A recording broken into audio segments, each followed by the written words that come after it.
The phone rang at 3 in the morning, cutting through the silence like a blade through fabric. Mom's breathing had gotten worse. The nurses said we should come now while there was still time.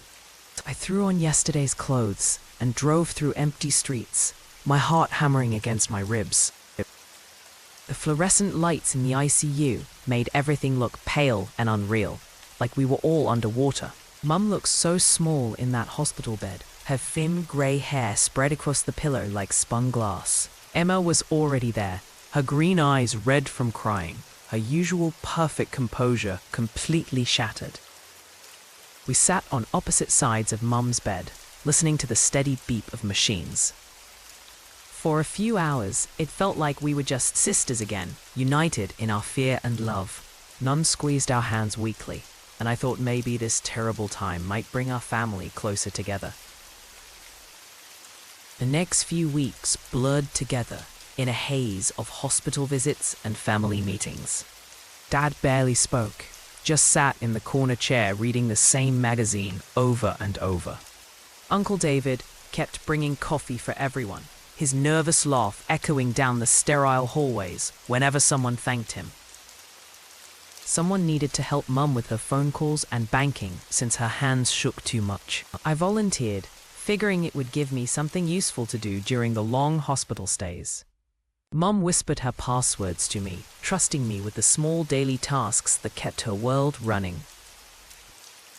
Emma started looking at me differently during our hospital visits, her green eyes narrowing whenever I used Mum's phone. She'd make little comments about how I always seemed to know Mum's business these days. I brushed it off, thinking grief was making everyone paranoid and suspicious of normal things.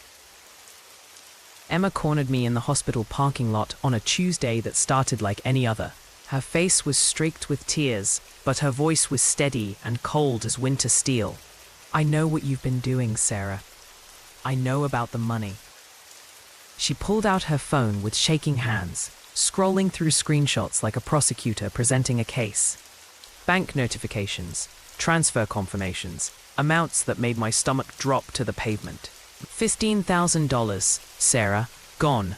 While Mum is dying, you're stealing from her. My mouth opened and closed like a fish gasping for air, no words coming out. The numbers on her screen swam in front of my eyes, real and impossible at the same time. "I didn't. Emma, I would never. You have to believe me." Emma's face had already hardened into something I'd never seen before, like stone carved from pure betrayal. "You had access to her phone. You knew her passwords. You're the only one who could have done this."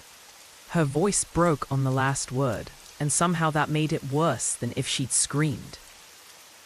Within hours, everyone knew. Phone calls buzzed between relatives like angry wasps spreading the news. Aunt Margaret called Dad, her voice loud enough that I could hear her outrage through the phone.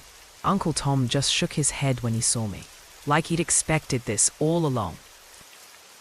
Family group chats that used to include me suddenly went quiet, conversations clearly continuing elsewhere without me. Dad couldn't even look at me directly anymore, his eyes sliding away whenever I tried to talk. The hospital waiting room became a minefield where relatives would leave when I arrived. My sister had always been dramatic, but this was different. Her grief seemed so genuine, so raw. She'd break down crying whenever someone mentioned the missing money, clutching tissues like lifelines. Even I started to wonder if maybe I'd done something wrong without realizing it, some mistake that looked like theft. Late that night, I'd lie awake replaying every interaction with Mum's phone, every banking task I'd helped with. Had I accidentally transferred money somewhere? Had I misunderstood something crucial? The doubt crept into my bones like cold water, making me question my own memory and sanity. But in my clearest moments, when the doubt lifted, I felt something else entirely. This felt orchestrated, too neat, too perfectly designed to destroy me. And if I didn't do it, then someone else did, someone who wanted me to take the blame. Sunday dinner at Dad's house turned into a silent war zone, with Emma on one side and me on the other. Relatives picked sides without ever saying it out loud. their body language speaking volumes. Uncle David kept trying to lighten the mood with jokes that fell flat, his nervous laugh filling the uncomfortable silences. Carrying the family's suspicion felt like wearing a lead blanket but got heavier each day. Every kindness Mom had ever shown me now looked calculating in hindsight, according to their whispered theories. I started avoiding mirrors because I couldn't stand seeing the face everyone now associated with betrayal. My sister seemed to grow stronger as I grew weaker, her accusations becoming more elaborate and detailed.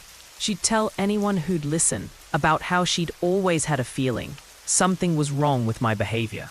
Her performance was so convincing that I almost believed it myself, despite knowing it was impossible. But late at night, when I couldn't sleep, I'd go over Emma's story again and again. Some details didn't quite line up. Times when she said she'd seen me doing things that I remembered differently. It was like looking at a beautiful painting and noticing the brushstrokes didn't quite match the signature. I called the bank myself, desperate for any information that might clear my name. They wouldn't tell me much over the phone, but they agreed to send official documentation about the transfers. Miss Rodriguez, the representative, sounded sympathetic but professional as she explained their investigation process.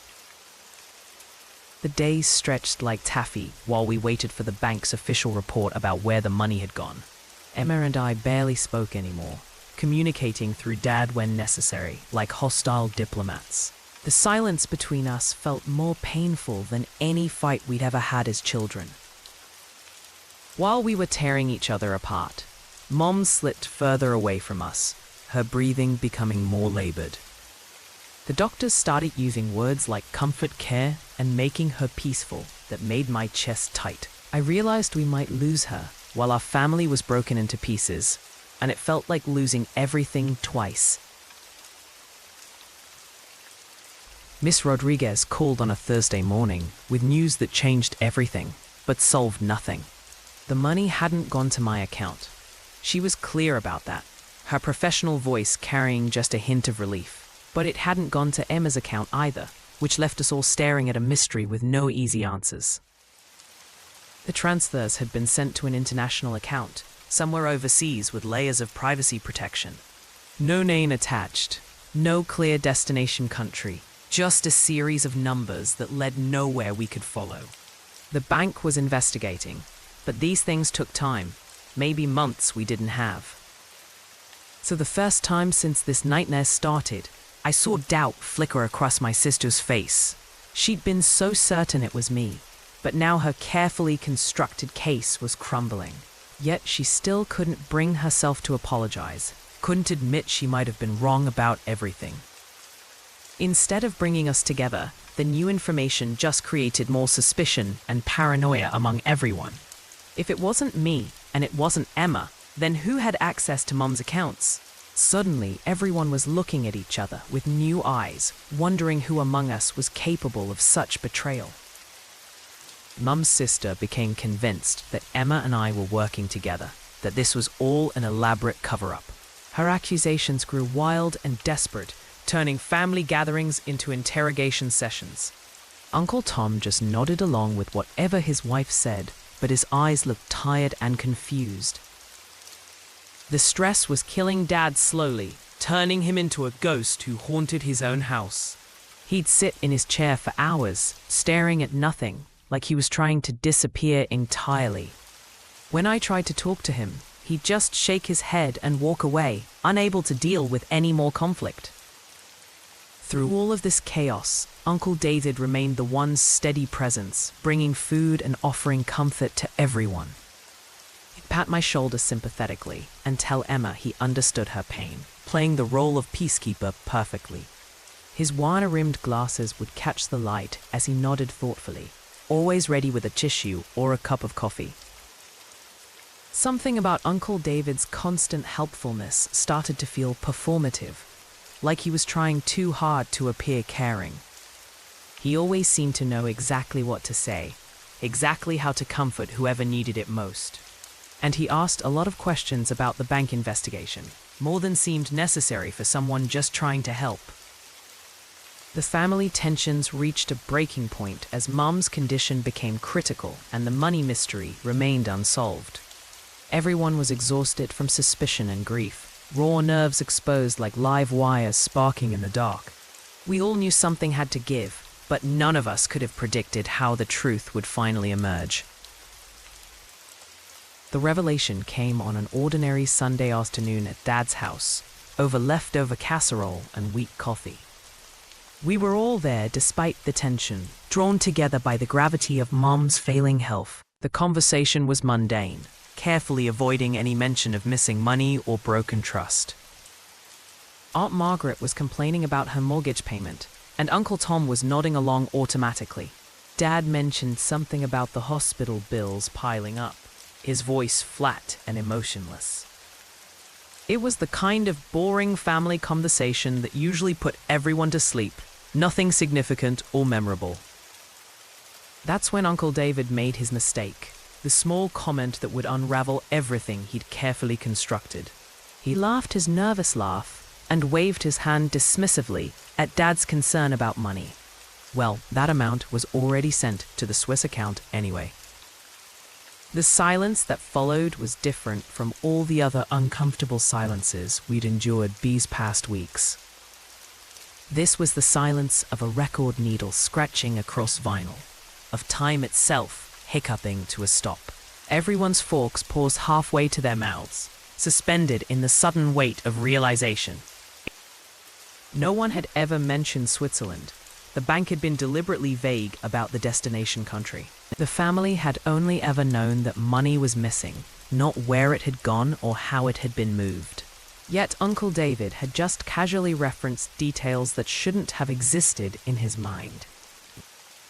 Emma and I turned to stare at each other across the table, our long feud suddenly irrelevant. In her green eyes, I saw the same dawning horror that was probably reflected in mine. For the first time in months, we were on the same side again, united in our terrible understanding. Uncle David's face went through a series of expressions like a time-lapse of dawning panic. First, confusion, then recognition of his mistake, then desperate calculation as he tried to figure out how to fix it. His nervous laugh came out strangled and weak, his hands trembling as he reached for his coffee cup. He tried to backtrack, his words tumbling over each other in a rush to explain away the unexplainable. Someone must have told me. I thought I heard. Maybe the bank representative mentioned. But his voice was shaking now, and everyone could hear the lie crumbling in real time. Aunt Margaret's mouth hung open, like she was trying to catch flies, her usual sharp tongue completely silenced. Dad looked more alert than he had in weeks, his grief temporarily replaced by shock and growing anger. Uncle Tom just kept blinking behind his own glasses, as if he could reset reality with enough rapid eye movements. Uncle David's composure finally shattered completely, and the truth came pouring out like water from a broken dam. He'd had gambling debts, serious ones, with serious people who didn't accept late payments gracefully. He'd helped Mom with her computer sometimes, and she'd trusted him with her banking information during one of his visits. The worst part wasn't the theft itself, but the calculated way he'd orchestrated Anna's and my destruction. He'd known about our childhood rivalries, our old resentments that could be easily inflamed with the right pressure. He'd planted seeds of suspicion, asking Emma if she'd noticed anything strange about my behavior with Mom's phone. By making us blame each other, he'd ensured that no one would look at the helpful, neutral uncle in the corner. He'd played us against each other like instruments in some sick orchestra, conducting our mutual destruction. While we'd been tearing our family apart, he'd been there with tissues and coffee, watching his plan work perfectly. The room erupted in shouting and crying as the full scope of Uncle David's betrayal became clear. Aunt Margaret screamed at her brother-in-law. Uncle Tom looked like he might be sick, and Dad just sat in stunned silence. But Emma and I weren't looking at anyone else anymore. We were looking at each other. In my sister's tear-filled eyes, I saw my own grief reflected back. doubled and magnified. We'd lost our mother's money, but worse, we'd almost lost each other over a lie we'd been manipulated into believing. The months of hatred and suspicion crumbled away, leaving only the raw truth of what we both endured. Emma whispered first, her voice barely audible over the family chaos erupting around us. "It was never you, Sarah. I'm so sorry. I believed him, and I almost destroyed us." I reached across the table and took her trembling hand, feeling like I was touching solid ground after months of drowning. We cried together for the first time since we were children, mourning not just the money, but the time we'd lost. All those weeks we could have been supporting each other through Mum's illness, we'd spent as enemies instead. Uncle David had stolen more than money from us. He'd stolen our last healthy moments as a family. The police became involved, and Uncle David was arrested for elder financial abuse and fraud. The Swiss account was frozen, though recovering the money would take time and lawyers we couldn't afford. But that didn't matter as much as I'd thought it would. Having my sister back mattered more than any amount of money. We went to the hospital together that night, Emma and I walking side by side for the first time in months. Mum was barely conscious, but she seemed to sense that something had changed between us. Her faded blue eyes moved from my face to Emma's, and I swear I saw relief flicker there before she closed them again. Mom passed away 3 days later, with both her daughters holding her hands and her husband by her side. The funeral was smaller than it might have been, with Uncle David's arrest creating waves of shock through our extended family. But Emma and I stood together, supporting each other through the goodbye we should have been preparing for all along.